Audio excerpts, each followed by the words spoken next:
warahmatullahi wabarakatuh. Ketemu lagi dengan saya Ibel hari ini. Dan hari ini Ibel nggak sendirian, karena hari ini Ibel akan ditemani narasumber kita dari Taman Agama di Lampung Tengah. Dan yang pastinya kita akan berbincang-bincang langsung dengan beliau. Dan beliau adalah Bapak Suyanto SAG. Nah, beliau adalah salah satu tokoh agama selain dia tes di KUA. Nah, kebetulan hari ini nggak ngebahas tentang pernikahan. Jadi hari ini ngebahas tentang pembersihan harta yang kita dapatkan. Nah, sebelum dilanjutin, kita sapa dulu dah Bapak Suyanto. Assalamualaikum Bapak. Waalaikumsalam warahmatullahi wabarakatuh. Apa kabarnya? Sehat? Alhamdulillah. Alhamdulillah. Sehat selalu ya Pak ya. Nah, Pak Yanto, hari ini kan kita bakal membahas nih tentang pembersihan harta yang kita dapatkan. Nah, menurut Bapak sendiri bagaimana sih Pak tentang pembersihan harta yang kita dapatkan Pak? Jadi seluruh harta yang kita dapatkan itu sebenarnya ada hak untuk umat lain. Oh, jadi biasanya umat, bukan hanya manusia. Oh, umat. Jadi banyak, mencakup banyak. Umat ini adalah seluruh makhluk. Seluruh makhluk, ya. Ada hak umat lain, dalam hal ini adalah sesama manusia, karena dalam bentuk uang ya. Iya, betul Pak. Mungkin memberikan kepada binatang kalau dalam bentuk uang. Iya benar Pak. Sanalah nanti kita larinya kepada yang namanya zakat. Zakat, iya. Zakat ini sebenarnya kalau kita kaji secara umum, bahwa seluruh yang kita dapatkan itu ada hal yang harus kita keluarkan. Sebenarnya semua secara umum adalah zakat. Zakat, iya. Cuma nanti ada zakat yang harus kita keluarkan ketika mencapai satu nisab. Iya. Ada zakat yang kita keluarkan ketika belum mencapai satu nisab. Bahkan kita pun dianjurkan mengeluarkan atau diwajibkan mengeluarkan ketika mendapatkan harta temuan ya. Harta temuan. Contohnya Pak, harta temuan. Kalau harta temuan itu misalnya kita mendapatkan tidak disangka-sangka, kita tidak bekerja apa-apa, tiba-tiba mendapatkan bonus. Ya. Kalau namanya harta yang tidak disangka-sangka. Harta yang tidak disangka-sangka berapa yang dikeluarkan Pak? 20%. 20%. Seperempat puluhnya, iya. Harus kita keluarkan. Harus wajib dikeluarkan. Untuk kita bersyukurnya. Oh, jadi kalau penemuan buat kayak harta yang tidak disangka-sangka itu nominalnya yang diberikan yaitu 20% dari berapa jumlah yang kita dapat ya Pak ya. Oh, jadi cukup besar ya Pak ya? Cukup besar. Ya namanya juga nggak disangka-sangka. Iya baik. Ya siapa sih beratnya ibadah haji umroh itu kan nilainya berapa? Tiba-tiba kok kita dapat gitu kan? Tanpa kita harus bersusah payah. Kan nggak. Kalau misalnya kita kerja, kan jelas kan gaji pokok berapa, itu kan jelas. Kita juga bisa mengetahui. Tapi kalau kita orang bersyukur tiba-tiba memberikan kepada kita, itu termasuk suatu rikas ya, harta temuan. Harta temuan. Karena kalau kita misalnya menemukan harta temuan seperti kita misalnya menemukan uang di jalan, itu prosesnya panjang. Kita harus mengumumkan. Oh gitu. Melalui media kan itu. Oh jadi kalau seandainya nih Pak ya, kita nemu uang di jalan nih, ya kan itu sering terjadi ya Pak ya. Seandainya saya nemu uang di jalan dan akhirnya karena itu ngerasa nggak ada orang di situ, aku ambil gitu, terus berpikir mau nih uangnya sisanya mau taruh di masjid, tapi separuhnya dibawa pulang karena itu ngerasa kayak nemu. Itu salah apa nggak Pak begitu Pak? Itu harus melalui proses namanya temuan. Sebaiknya memang kalau memang itu kita menemukan sesuatu barang, atau uang atau apa, itu prosesnya ya jangan kita mengambil itu dalam rangka untuk mengembalikan niat kita. Oh, jadi kita itu ngambil itu dalam rangka untuk mengembalikan, bukan untuk dimiliki gitu ya Pak ya? Dimiliki. Oh iya, jadi itu buat sahabat IBL, pemberitahuan buat sahabat IBL. Jadi kalau nemu barang apapun yang bukan hak miliknya kita, itu ada ketentuannya. Yang pertama tadi harus mengumumkan ke khalayak ramai ya Pak ya, atau ke masjid atau surat kabar dan sejenisnya, atau mungkin bisa diberikan ke polisi, mungkin bisa jadi ya Pak ya. Gitu. Jadi nggak boleh langsung dibawa pulang gitu, itu harta temuan. Oke Pak, lanjut. Kalau untuk ngomongin harta ini Pak, untuk harta yang kita dapatkan secara ini Pak, ketentuan pembersihan harta untuk ketika kita berusaha dan upahnya, itu ketentuannya bagaimana Pak? Untuk zakat profesi ya. Zakat profesi 2,5%. Iya, zakat profesi 2,5%. Ini pertanyaannya menurut Ibel, uang itu milik siapa? Uang itu saya minjem di suatu bank 100 juta. Ya, punya yang minjem kali Pak. Punya saya. Iya, karena saya minjem Pak. Artinya walaupun itu pinjaman, itu kan milik saya. Iya. Berarti tetap dikeluarkan zakatnya. Zakatnya itu. Oke, berarti untuk ketentuan seandainya nih Pak, yang sudah seperti Bapak tadi bilang, gaji tinggal 30%.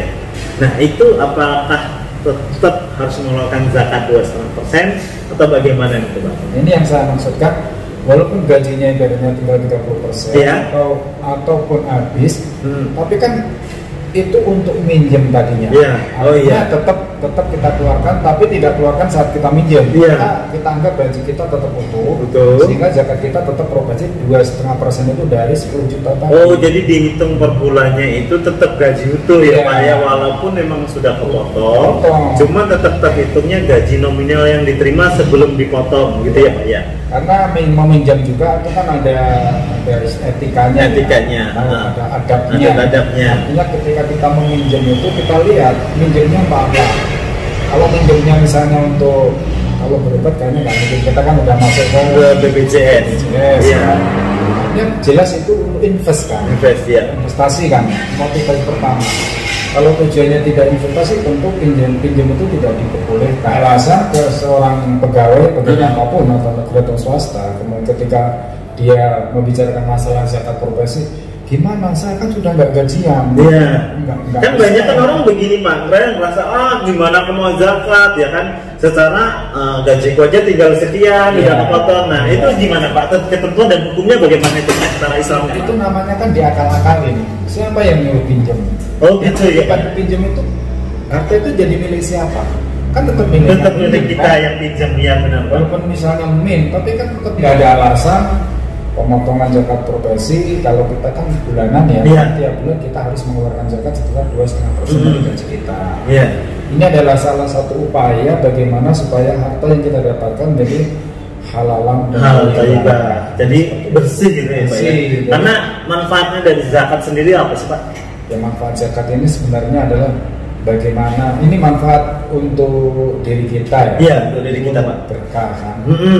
Dari sisi keamanan pun kita selalu dengan tetangga itu memberi. Nah, itu kan kalau filsafat Jawa itu, janganlah kau pagari rumahmu dengan tembok, tapi pagarilah dengan mangkok. Kan gitu. Dengan pemberian itu maksudnya. Dengan pemberian.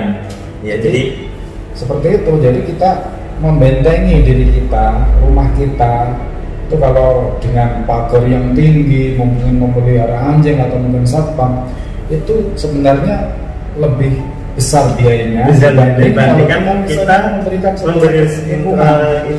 zakat setiap harinya ya Pak, setiap bulannya hitungannya ya Pak ya. Karena ternyata manfaat dari zakat sendiri sahabat Ibil, selain mencegah bahaya ya Pak ya, mencegah bahaya, mencegah musibah atau mencegah penyakit, benar ya Pak ya? Kalau nggak salah seperti itu, benar ya? Secara kan kita gini, hati sakit itu kan awalnya dari hati. Nah, penyakit hati itu kan ini kaitannya dengan sehat ya? Iya benar Pak. Sehat itu kan ada 3, sehatun akal, sehatun jasad, sehatun qalbu hati. Kalau sehat jasad itu asal kita makan yang sehat, yang enak, yang bergizi, pasti badan kita sehat. Tapi untuk qalbu gimana Pak? Qalbu, nah ini ketika kita mempunyai harta tadi, ada nggak keinginan kita untuk membersihkan? Jadi ada nggak keinginan? Keinginan, ya baik Pak. Kalau sudah nggak ada keinginan, nah ini kita benerin dulu hati kita ini. Menumbuhkan rasa keinginan bagaimana? Sebenarnya dalam Quran, wa ta'ala wal qurba, sebenarnya gampang kita tanamkan dengan memberi kepada keluarga dekat. Setidak-tidaknya orang di sekeliling dulu ya Pak ya, baru ke layan. Kita latihan itu ya dengan memberikan kepada keluarga kita. Makan, terusan teman daripada anak kita yang deket-deket dulu untuk latihannya. Kalau itu masih payah dengan diri sendiri. Contohnya kalau dengan diri sendiri gimana? Misalnya begitu kita gajian langsung kita mencari makanan yang paling kita sukai. Seperti jadi menghadiahi diri sendiri gitu ya Pak ya. Latihan dari diri sendiri. Kalau udah kan biasanya banyak tuh orang yang pelit dengan diri sendiri ya, nyampe aku dulu tuh kayaknya nyampe kerja talatin pagi sampai sore sampai malam sampai begitu, cuma kayaknya mau makan yang disukai itu aduh sayang nanti begitu nanti begitu, itu gimana tuh Pak? Makanya itu jadi dilatih kita konsum makan apa yang kita sukai, kemudian apa kebiasaan yang kita sukai tapi tidak bertentangan dengan Islam, itu kita coba kita penuhi dulu. Nah setelah itu nanti ini ada pertanyaan nih Pak. Tadi ada bahasan zakat yang dikeluarkan 1 nisab atau sebelum mencapai 1 nisab. Itu apa nih? Ketentuan 1 nisab itu berapa dan sebelum 1 nisab itu berapa? Ya yang ada ketentuannya itu zakat pertanian, zakat peternakan, kemudian kalau kita orang-orang yang pegawai itu zakat nisab itu kaitannya dengan zakat tabungan kita. Namanya tabungan tadi, misalnya kalau emas misalnya, ini kalau dipakai dia tidak akan kena. Oh jadi kalau yang dipakai itu tidak termasuk tabungan. Oh bukan tabungan. Jadi tabungan itu emas yang disimpan ya Pak ya. Dan nominalnya wajib menzakatkan tuh minimal gram 83 gram itu wajib mengeluarkan zakatnya ya Pak ya. Kalau seandainya ini Pak belum mencapai 83 ini, apakah tetap mengeluarkan atau tidak? Karena kan itu wajib. Kalau tabungan ini kan nggak digunakan. Tidak digunakan, iya. Jadi kita nggak akan beda dengan kita bekerja tadi. Iya. Bekerja kan, kalau tabungan ini kan sebenarnya kita bekerja kita sudah merupakan infaknya. Infaknya, iya. Disimpan, ya. Salah satu fungsi daripada menginfakkan sebelum ditabung ini adalah sebagai alat security ya. Sebenarnya ya Allah saya tabung ini mudah-mudahan aman karena yang disimpan ini barang yang sudah dikeluarkan infaknya, mudah-mudahan ya aman gitu. Iya. Kalau untuk uang itu setelah 1 tahun uang yang dikumpulkan sudah mencapai senilai dengan 1 nisabnya 83 gram emas tadi itu dikeluarkan zakatnya. Iya. Nanti tahun depan lagi misalnya tetap segitu ya kita keluarkan lagi. Kalau nambah atau 2 kali lipat Pak, jadi sama atau bagaimana Pak? Iya 2 kali lipat juga. Oh 11% dari satu nisab ya baik Pak. Pak ini apa sih Pak perbedaan antara zakat, infak dan sedekah Pak? Secara umum itu sebenarnya sama ya, artinya kita mengeluarkan. Iya. Cuma kalau yang namanya zakat ini secara prinsip itu memang harus kita kita tidak perlu sembunyi-sembunyikan. Iya. Zakat itu.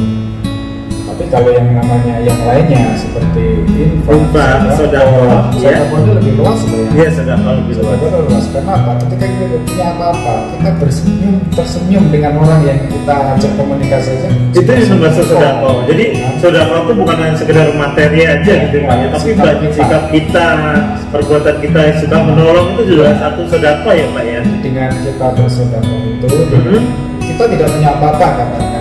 Itu kan kata kita. Sebenarnya kita ini sehat itu sudah merupakan rezeki yang luar biasa. Dengan sehat insya Allah kita bisa tersenyum. Iya benar Pak. Sudah betul lah.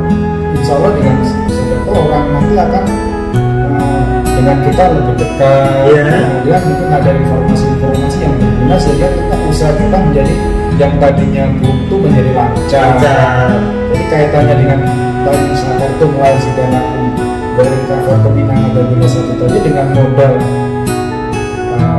kita senyum saja sudah modal memperluas infak dan zakatnya. Jadi tujuan kita senyum tadi adalah bagaimana